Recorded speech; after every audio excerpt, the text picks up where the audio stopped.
نبی نے 63 سال تک یا اللہ سمجھایا یا علی سمجھایا. میں کوئی خطابت یا کوئی زور سے بول کر یہ نہیں کہ صاحب میں نے اونچی آواز میں بول دیا تو بس میں نے بول دیا تو مان لیا جائے گا. نہیں، ائمہ اہل بیت نے یہی فرمایا. ساری زندگی نبی نے یا اللہ سمجھایا یا علی سمجھایا. اور دونوں کو یعنی دونوں ولایتیں، نبی کے پاس بھی ولایت ہے، نبی بھی ہمارے مولا ہیں. اللہ مولا، نبی مولا، علی مولا. یہ ہمارے 3 مولا ہیں نا. قرآن کی روشنی میں، سرکار کے احادیث کی روشنی میں ہمارے 3 مولا ہیں. انما ولیکم اللہ ورسولہ والذین آمنوا الذین یقیمون الصلاۃ ویؤتون الزکاۃ وہم راکعون. تمہارا مولا، تمہارا ولی اللہ ہے، اللہ کا رسول ہے، اور وہ جو صاحب ایمان ہے جس نے نماز قائم کی اور جس نے حالت رکوع میں زکات دی.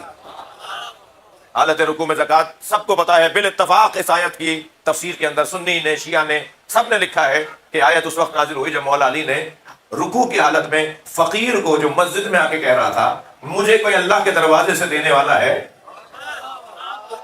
اللہ کی اس بارگاہ میں، مثلا مسجد اللہ کی بارگاہ ہے، اللہ کی بارگاہ سے مجھے کوئی دینے والا ہے.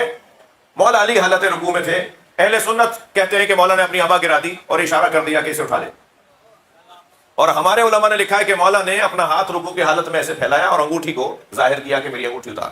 وہ انگوٹھی اتار کے لے گیا.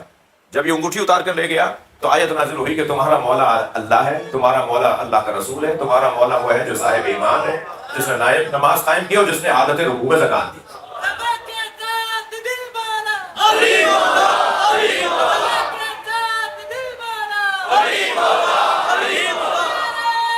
ماشاءاللہ. میرا سوال یہ ہے کہ جب جنگ بدر میں مولا علی کے زانوں پر تیر لگا اور وہ تیر نکالتے تھے تو مولا کو تکلیف ہوتی تھی، تو مولا نبی نے فرمایا کہ علی جب سجدے میں ہو تب تیر نکال لینا. اس لیے کہ علی حالت سجدہ میں اپنی ذات کو ختم کر کے اللہ میں فنا ہو جاتے. اور ایسا ہی ہوا جب مولا حالت سجدہ میں تھے تو صحابہ کرام میں سے جو معالج تھے، جو طبیب تھے، انہوں نے مولا کے زانوں پہ لگے ہوئے تیر کو نکال دیا اور علی کو احساس بھی نہیں ہوا. سوال یہ ہے کہ جو حالت رکوع میں تیر کا احساس نہ کرے، جو حالت سجدہ میں تیر کا احساس نہ کرے، وہ حالت رکوع میں فقیر کی آواز سن کیسے رہا؟ ہاں یہ مسئلہ ہے نا، اس کو حل کرنا ہے. مولا سجدے میں ہو تو انہیں یہ پتہ نہ چلے کہ تیر نکل گیا، اور مولا رکوع میں ہو تو انہیں فقیر کی آواز آ جائے، اور فقیر کو وہ حالت رکوع میں انگوٹھی صدقے میں دے بھی دیں. نقن صاحب نے، علامہ علی نقی نقن صاحب نے اس مسئلے کو حل کیا ہے.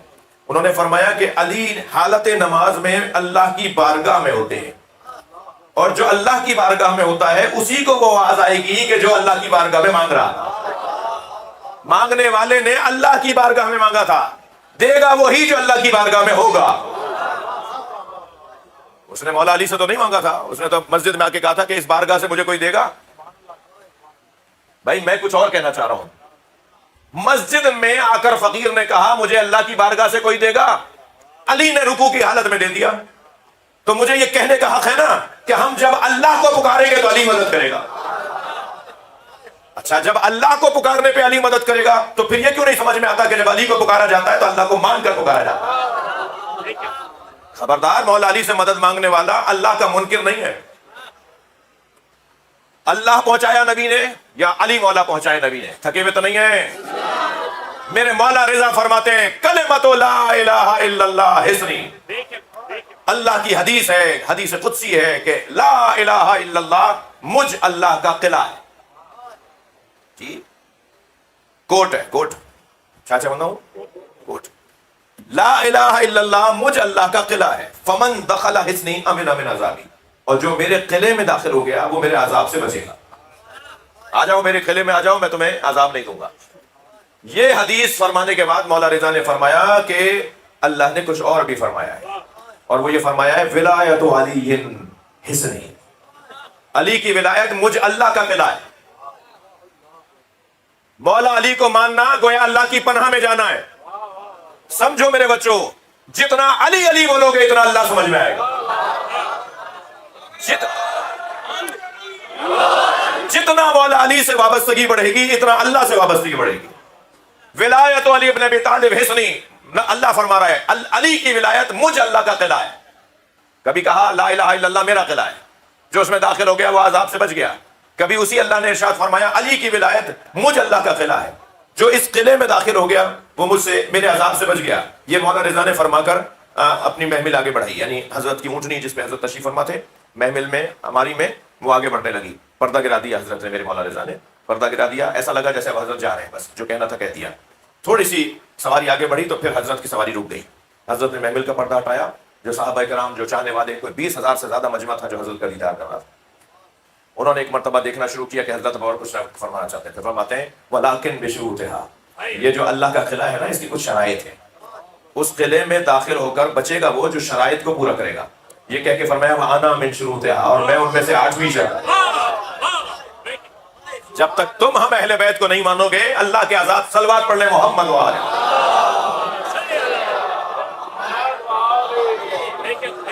اللہ کے عذاب سے نہیں بچ سکو گے بغیر علی کے. وہ عذاب الہی سے بچے گا. اچھا, لا الہ الا اللہ قلعہ بچنے کا, عذاب سے بچنے کا. علی ولی اللہ قلعہ, اللہ کے عذاب سے بچنے کا. تو یہ دونوں کیا ہے, کیسے, کیا مطلب ہے؟ دونوں کو ہمیں ایک مانے, کیا مطلب ہے اس کا؟ آپ بچے کو لے گئے ڈاکٹر کے پاس, خدا نخواستہ بچہ بیمار ہوا, تکلیف میں تھا, مجبور ہو گئے, ڈاکٹر کے پاس لے گئے. ڈاکٹر نے کہا جی اس کو یہ دوا کھلائیں گے. تو کڑوی دوا بچہ کھا نہیں رہا تھا. انہوں نے کہا ٹھیک ہے, اس کو ہم یہ سیرپ دے دیتے ہیں جو میٹھا ہے.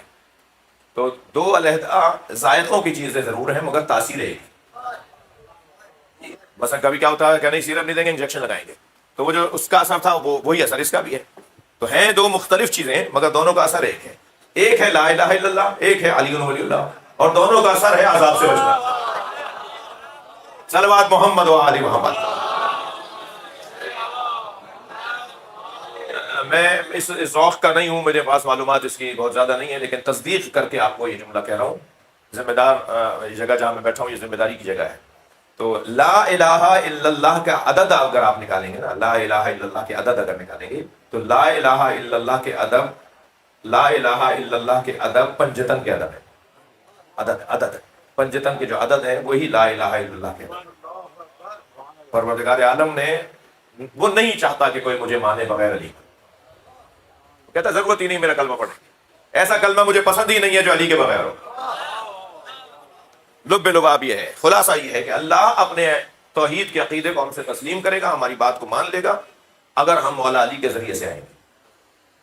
اور یہ میں نہیں, یہ اہتمام کیا ہے سرکار نے. فرمایا فضل علی, حدیث سنا رہا ہوں, فضل علی علی ہذہ الامہ, علی کی فضیلت پوری امت پر ایسی ہے کہ فضل شہر رمضان علی سائر الشہور, جیسے 12 مہینوں میں ماہ رمضان کو فضیلت ہے. عجیب تعبیر ہے جو نبی ہمیں سمجھا رہے ہیں. جیسے 12 مہینوں میں, سارے مہینوں میں ماہ رمضان کو فضیلت حاصل ہے, ایسے میری امت میں علی کو فضیلت حاصل. پھر فرمایا فضل علی علی ہذہ الامہ کفضل لیلۃ القدر علی سائر اللیالی, علی کی فضیلت میری امت میں ایسی ہے جیسے شب قدر کو ساری راتوں پر فضیلت. پھر فرمایا فضل علی علی ہذہ الامہ کفضل الجمعہ علی سائر الایام, علی کو میری امت میں وہ مقام حاصل ہے جو ہفتے کے دنوں میں جمعے کو حاصل ہے.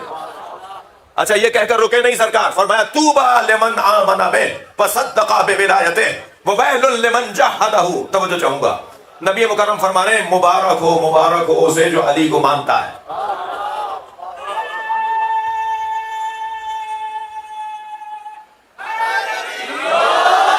فرما رہے طوبی لمن آمن بہ, طوبی لمن آمن بہ, مبارک ہو اسے کہ جو علی پر ایمان لایا, جو علی کو مانتا ہے. وصدق بولایتہ, اور جو اس کی ولایت کو تسلیم کرتا ہے, گواہی دیتا ہے, تصدیق کرتا ہے, بولتا ہے علی کی ولایت کو, اسے مبارک ہو. لیکن آگے کیا فرماتے ہیں وویل لمن جحدہ, اور جو علی کا مخالف ہے وہ دوزخی ہے. ویل اسی کے لیے ہے, جہنم اسی کے لیے ہے. ایک اور جگہ فرماتے ہیں, بلکہ حدیث قدسی میں اللہ فرماتا ہے کہ لو اجتمع الناس علی حب علی بن ابی طالب.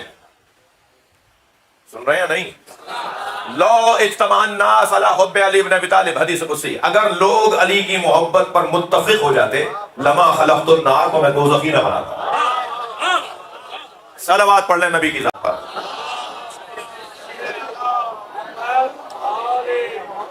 خلاصہ یہ ہے میری گفتگو کا کہ یہ وہ بڑی نعمت ہے, اتنی بڑی نعمت ہے کہ اس کے بارے میں قیامت میں سوال ہوگا کہ بتاؤ تم علی کے ساتھ تھے دنیا میں؟